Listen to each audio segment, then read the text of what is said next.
Welcome to the Straight Out of Home Video podcast, part of the Geeky Waffle Network.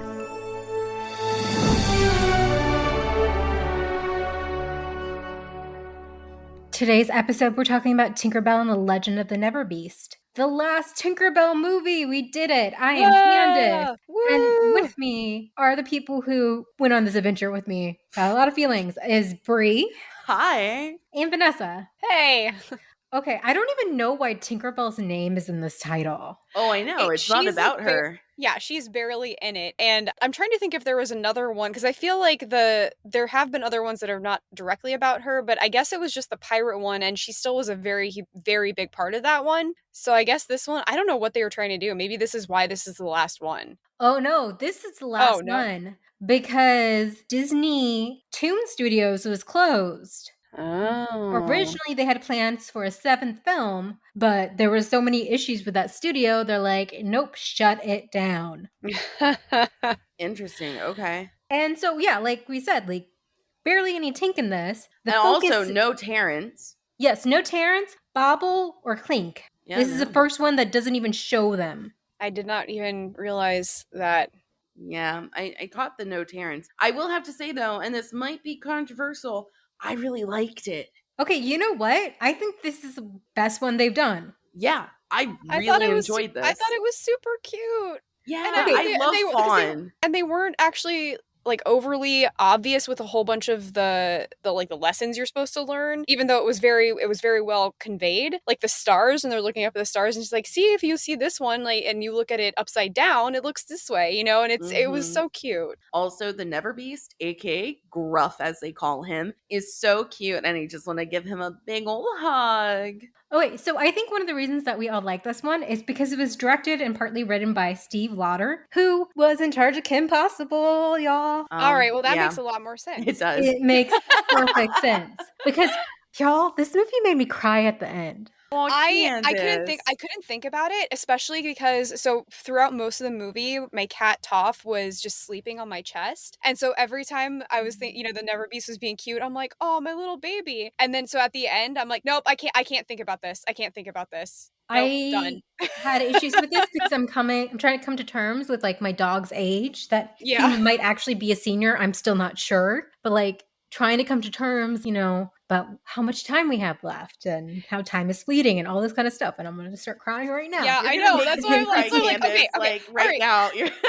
let me move us from that with that sentiment though. So the Neverbeast, at the end. So let's do like a quick recap about what the Neverbeast is. This fairy Fawn, who we've seen in the other ones, but not very much, honestly, is an animal fairy, and she finds this Neverbeast. And they find this legend that's supposed to be like this, the Neverbeast is actually this terrible creature who is going to bring the downfall all of Pixie Hollow. But she's been bonding with it before she knew this. And she's like, there's no way that he's evil. There's another fairy who is the Nyx, who's the head of the guard. Also, they made her super pretty.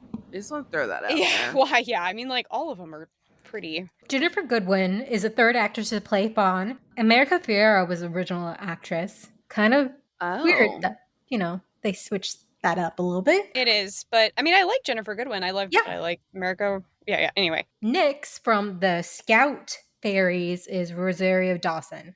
Oh, I did not know that. That's I don't know why they get these big name actresses. Well, it's Disney, and this was a popular series. I guess this was like Jennifer Goodwin's audition for Zootopia. I will say this because I want to take it back to kind of the beginning of the film. How they set it up was that they found, I guess it was a hawk, right? It was supposed to be a hawk. Oh my God. Yeah, the hawk was a little baby hawk. Sad. And it was so sad. I was like, the guard, like, I understand they're trying to. So they find this hawk that must have fallen. I think it fell from the tree, right? Well, not they. Fawn found it. A baby hawk, too. A baby hawk. And Tinkerbell was like going to help Fawn, kind of rescue the hawk because they know hawks, fairies are scared of hawks because they eat them or whatever is how they set it up. They get straight up murdered. Yeah. The hawks eat fairies. Yeah. That's why they're scared of them. It makes sense. It does make sense. But like literally all the other fairies are like, hey guys, what's up? Can we help deliver these berries? Because they covered the baby hawk and berries. Then, of course, Kristen Chenoweth. What's her character's name? It's Rosetta, but she's played by Megan Hitley. Yeah, No. Megan Hinty. And I didn't even know the difference between their choices.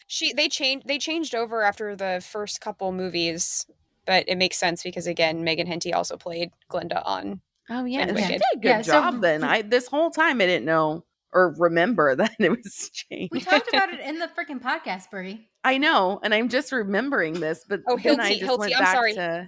And I said it wrong. Hilty, not Hinty. I don't know why I said it. Sorry, Hilty. I know we talked about it, but then I just went back to thinking, oh, that's Kristen Chenoweth. Okay. So Rosetta, she lifts the berries and the hawk. Okay, this part actually made me laugh out loud. Like all the fairies just stare at this baby hawk. Yeah. Chirps for a second and then instant panic. Yeah. It's so funny too because the hawk is so cute. It's so cute. And so they then this whole thing happens, and then other so the hawk chirps, and then adult hawks are like, oh, a baby is calling, and so they come after, and then the guard has to chase them down, and then they end up capturing baby hawk, which is so... they were gonna kill it, by the way. Yeah, they were going to kill the baby hawk. They were definitely going to kill the baby hawk. And I was like, if they murder this baby hawk, I will murder all the fairies. Okay, can we talk about where the heck have these scout fairies been? Because they need it. I know, right? So exactly. There's been plenty of situations where we could have used some scout fairies. Where Tinkerbell fudged things up. Wait, exactly. did the queen just finally go, maybe we need this division? They're like, maybe happen. That's actually a possibility. It's like, you know what? Things kind of keep getting really screwed up. Maybe we should have. Do you know what? This is like the sixth movie. It's the sixth movie. And it's like the sixth times Pixie Hollow is wrong. Yeah, society is wrong. Well, they're learning. At least they learn a lesson every single time. My biggest question though was that Fawn. So Fawn and all these other animal fairies, they kind of raise / teach all these animals. But there are bad animals and good animals. That's racist. That's what I don't understand. Well, that's why I was like, okay. I mean, that's obviously setting up for the plot of the movie, right? Because if there's no bad animals, then what, But still, how do you tell? I mean, it's just because obviously they said, well, you brought in a snake and a rat, and I'm like, these are not bad creatures. They're just... Well, yeah. Well, plus, how are they animal fairies if they're not like Fawn? How is Fawn the only one seeing good in every creature? Well, because she's just she's like Tinkerbell, where Tinkerbell was seeing, and she's like any of the other rebellious fairies. There's one out of every 100 or whatever that's there. But yeah, I'm just like, well, how did they determine which are good or bad? I mean, I guess a snake eats a fairy too. I don't know. But either way, then who's teaching these other animals? Who's fostering that growth? Maybe it's their own freaking fault that these animals are dangerous because they don't actually train them or show them any care or love. Well, it's just Fawn. Fawn can't do it all on her own. I know. Sorry, got really... I have feelings. You know what? I feel like Vanessa is going to end up trying to change how Pixie Hollow runs. She's going to come in and be like, all right, queen, step aside. I'm going to be the new queen. We're going to put in new systems. I'm going to do that, you said? Yeah. Oh, 100%. Queen Clarion, she's obviously very caring. She loves, it seems like she has a lot of respect for everybody in Pixie Hollow. I'm getting some Dumbledore vibes though, where it's just kind of like, you know what? You guys have talents and you'll figure it out, even though most of us might be destroyed by this. But go ahead. There's, I don't know. She just doesn't seem like she's actually leading. She's supportive and that's great. But it almost seems like she knows some things are going to have to mess up. I think you're right. It's either she's Dumbledore or she has no idea what's going on in her kingdom. I think she does, but again, I think she's more loving than she is manipulative. But I also do think that she could maybe step in with a little bit more guidance on what's going on, because you have Nyx and Fawn standing there, and they both, one of them's basically fighting for the Neverbeast, and the other one wants to kill it and save the fairies, and she's like, okay, you both have valid points. And it's nice to have that mediator, but at the same time, nothing actually gets mediated unless you talk it out, and that's not what she's doing. She's basically like, go figure it out for yourselves, and maybe some people die in the wake. Who knows? Right. I vote for Vanessa to take over Queen Clarion's position. No, I would be terrible at that. I would be because I would be more like Fawn. I would just be like, yeah, all right, let's just like take all the animals in there, and then that would probably be a disaster without good leadership. There's like a prophecy about Gruff that he's going to destroy it, but actually, you know what? You shouldn't trust prophecies, I guess.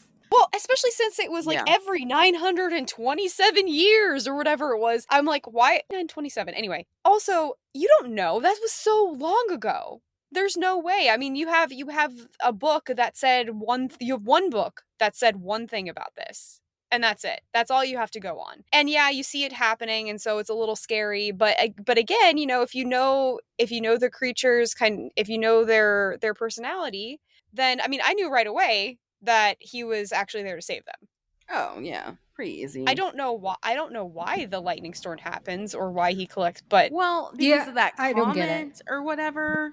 I didn't really get that part. I guess the comet awakes the beast, and then he is called to protect. Yeah, the comet awakes the beast, but does it also cause the storm? I don't think so, but I don't know. That was the confusing thing, but I guess in the end it didn't really matter because it just happened. Yeah. It had to move the plot forward. It's just weird that Terrence isn't in this film. Like, from the way it's weird, he hasn't been in the last like 5 of them. Well, no, I know. He was that's only why in the it's first weird. 2. Why is he at the character meet and greet? Why can you meet Terrence? From my standpoint, I thought Terrence was a huge character in this series. And then, like, now watching them all, I'm like, what? Because he's technically from the first movie, you can tell that he is basically Tinkerbell's boyfriend, and I think you can't tell that. I know, she doesn't even mention him. Yeah, but they talk about it kind of like that, and but either way, I think people really get something out of that as far as like, oh yeah, he's Terrence, he's the love interest, blah, blah, you know what I mean? That's just weird. Not saying it makes sense. I'm just saying that's probably why. I'm just saying it doesn't make sense. And I have a picture with him, and he's not even a main character. I feel bamboozled. Are you sure? Because I'm looking online, and I don't see anything about him at the parks. I swore I met him. I have a picture. Oh, maybe somewhere. Wait, Terrence. Oh no, yep, he was there. Oh yeah, he's with Tinkerbell. Yes, oh, look at him. And that's what made me think. I was like, oh, he must be really big in this Tinkerbell series. And he was like, come to Pixie Hollow, blah blah blah blah blah. I'm Terrence. I'm like, cool. I'm pretty sure he's like played by the same guy who plays Peter. Like, yeah. Well, I could technically he would be friends with Peter, Candace. He's friends. Yeah, he's friends with Peter. Sorry, can't get that wrong. Oh, Vida was one too. Oh, yes, that makes I sense met her, and I knew she was going to be my favorite character from that meet and greet. I said, "Yep, she's the one." Oh, Silver Mist sometimes showed up. That's cool. Didn't meet her. I just met Vida, Terrence, and Tinkerbell, and Vida was amazing. Was Fawn ever there? Because we already, I think, established in the last one that Fawn didn't really get her own like doll or figurine or anything in the. Oh, Fawn is there for a limited time. They had the whole bunch of them. Yeah. Well, that's good. I'm glad she got some recognition considering she had her own freaking movie. And I'm sorry, she was the best. I loved her in this. But I mean, Vida obviously is number one. But then Fawn. And you would be Fawn, Vanessa. I would be Fawn. You're saying that because of the red hair. No. Also the animal thing. I don't know. Just your personality. You would be Fawn. Probably. I would just be like, yeah, bring those snakes in here. It's fine. Candace. They're cute. Would you be... Well, who would you be? You wouldn't be Rosetta. No. I have no idea who I would be. Silver Mist? Is that because she's Asian? No. I don't know. They didn't give the others, like, really anything. You wouldn't be Tinkerbell. You're more of a rule follower than that. Freaking, I'm not dumb. Oh, God. Okay. All of this is like, the summary on Disney Plus says, Tinkerbell and Fawn risk it all. Tinkerbell did nothing. Tinkerbell didn't risk shit. She did nothing. I mean, to be fair, the thing is like at least she was supportive of Fawn, which I appreciated. Like she was very supportive of her, and she was also the one who was like, hey Fawn, no, actually you were correct. He's here to save us. I appreciate that she was, but she was not a main character in this by any means. Oh, Candace, I got it. The reason why you'd be Silver Mist is because remember when she got seasick on the pirate ship that was kind of like you spraining your ankle at Disneyland. That is not anything similar. And that wasn't Pirates. That was a Snow White. Oh, yeah, not that's a personality trait. Personality trait at all. No, they don't have, besides Tinkerbell and she was Fawn. only seasick because her powers got switched. Oh, yeah, that's right. Oh my God, it's because she's Asian. No, it's not. Who do you think you would be then? Because you wouldn't be Rosetta. I don't think any of them. I have no idea their personalities. I know. Yeah, they don't really. They did a really bad job about that.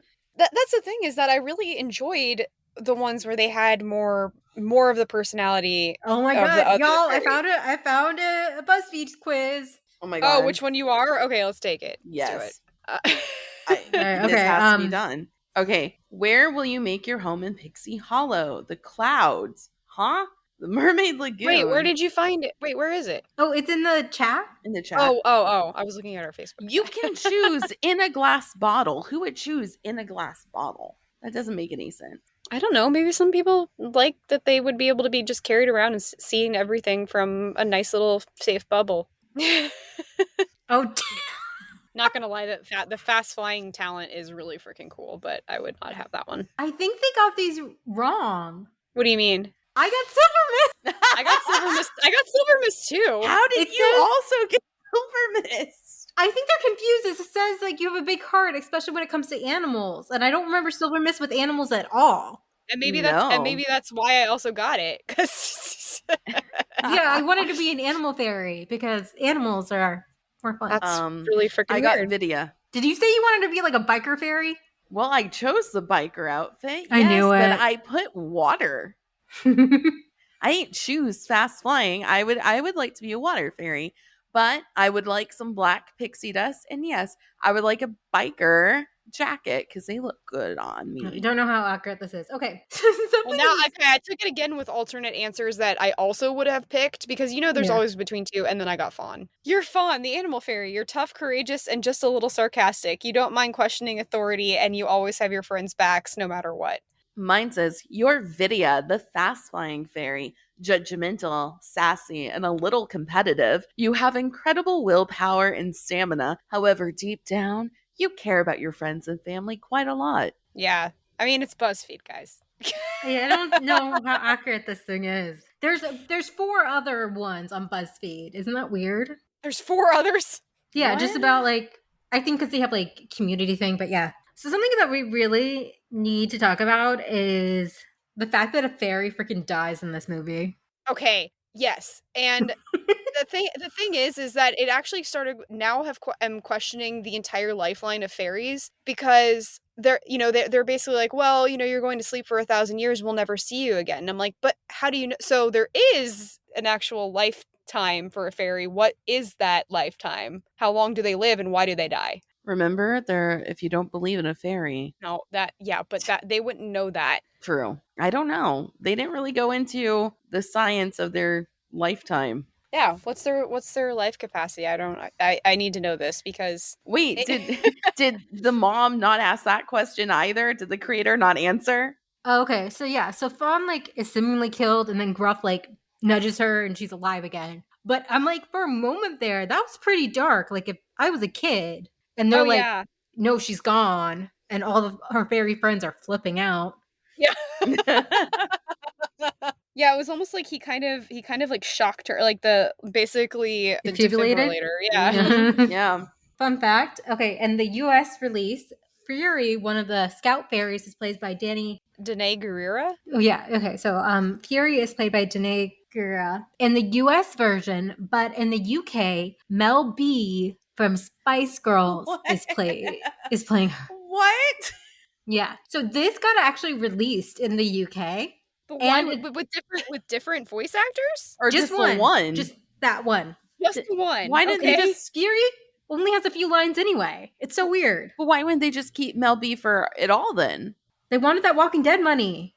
Oh. So, yeah, it opened in United Kingdom and other places overseas. It, again, had a limited release in the U.S. at the El Capitan Theater. Which is an amazing theater, by the way. I know. We need to go there. So, the film grossed $31 million overseas. Wow. Wow. You guys ready to play Was the that fun game? over here as well? How much did it gross over here? Oh, I don't know. Oh. It didn't matter, I guess. Yeah, they just have the box office, and it's only really overseas, so. Oh, all right. Okay. So what do you think the critic score on Rotten Tomatoes is?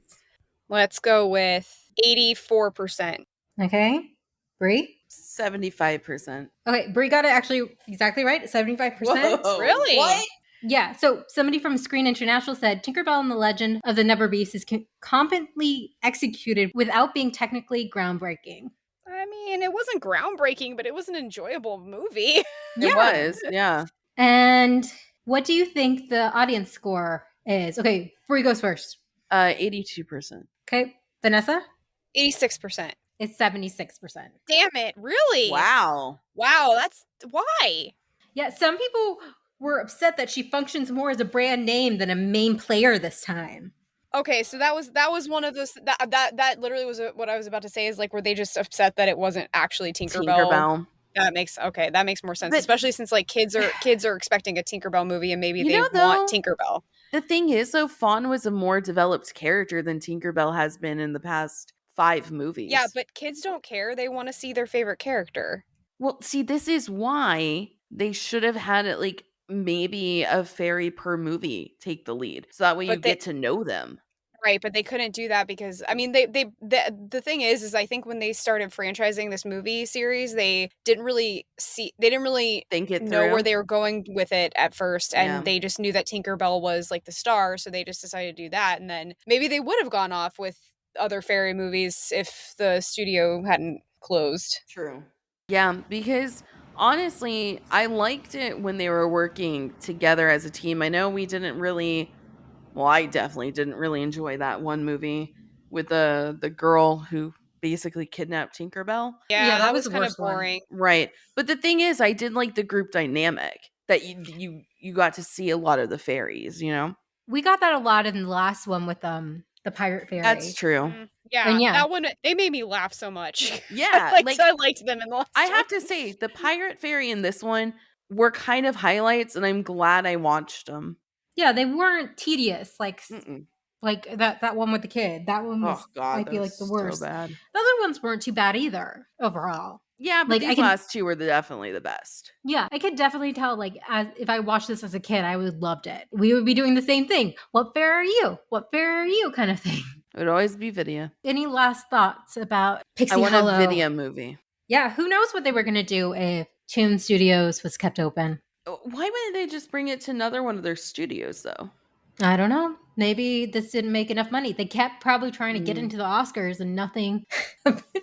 These definitely aren't Oscar movies, even though I do have to say the soundtrack wasn't bad on this movie. Yeah, they didn't use the same song over and over again like last time. Oh, or the time before that. Oh, God. Still having nightmares. I know, traumatized. So at the very end, we got to talk about it. Gruff gets all tired. He's helped up Pixie Hollow. And then Fawn is like, he has to go to sleep. If you have a pet, that's not like a good thing to, words. And they take him to a nice comfy and they make him all comfortable until he goes to sleep. Yeah. Yeah. So that fudged me up, y'all. Yeah, I know.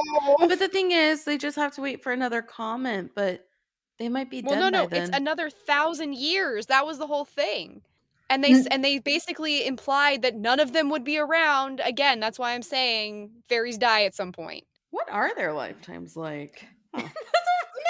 That's what I asked it earlier. I'm like, why? Brie, have you been paying attention to this episode? Yes, no, I have. I think. Okay, yeah. So yeah, that was hard, but you know what? That's good for kids to know. That might help them because it translates to a lot. I'm just staring at my dog right now. Loki, you're so cute. I'm gonna start crying, Candace. Wait, you didn't think that when you watched it? Yeah, but like it wasn't. I think it's because I don't have a pet right now, and I haven't for quite a bit. I was just sad he was gonna go to sleep and they wouldn't see him ever again. And the next time, I know, but here's the thing. Think about this is what I was thinking about. The next time he would wake up, there would be no Fawn. Granted, she left like a better memo, like, hey, he's not evil. But like think about him waking up and then him going, like, that's what I was thinking. Why the fuck did you do that too? Well, yeah, that's sad too. But I wasn't. You know, Bucky was abandoned, right? Yeah, I know. I'm sad. I'm sad. I never said I wasn't sad. Okay, this is getting too much. Oh god. Okay, so yeah, that ending fudged me up a little bit. And I cuddled with my dog and I said, you are not allowed to ever leave me. So yeah, on that note, wait, Brie, just tell people where they can find us because I can't. Okay. You can find us at thegeekywaffle.com where we house, all of our blogs and podcasts. You can find us on every streaming platform. You can find us on Twitch. No, not streaming platforms. Netflix. Well, I meant Spotify. Every podcasting app, location, we're on the podcast stuff. We're on YouTube. We have a Patreon, patreon.com. Patreon.com. We have a Discord. We had an inappropriate talk that's in our Patreon about fairies, and Brie found some fic that I will never forget, even though I did not read it. I didn't read it. I know you read the summary. Yeah, but I didn't read the actual fic. I know. That would traumatize me. Or I forgot it out of self-preservation. Don't. Oh no, I don't just want to say it again. I don't want to say it again. Is. I don't want to say it. What was $1 a month? Go to our Patreon. I know the suspense is killing you. Also, it's $1 a month just to join our Discord and come talk to us. We can all take BuzzFeed quiz together. Okay, and we hope you all have a happily ever after until you have to say goodbye to Gruff. Oh no, Brie, why?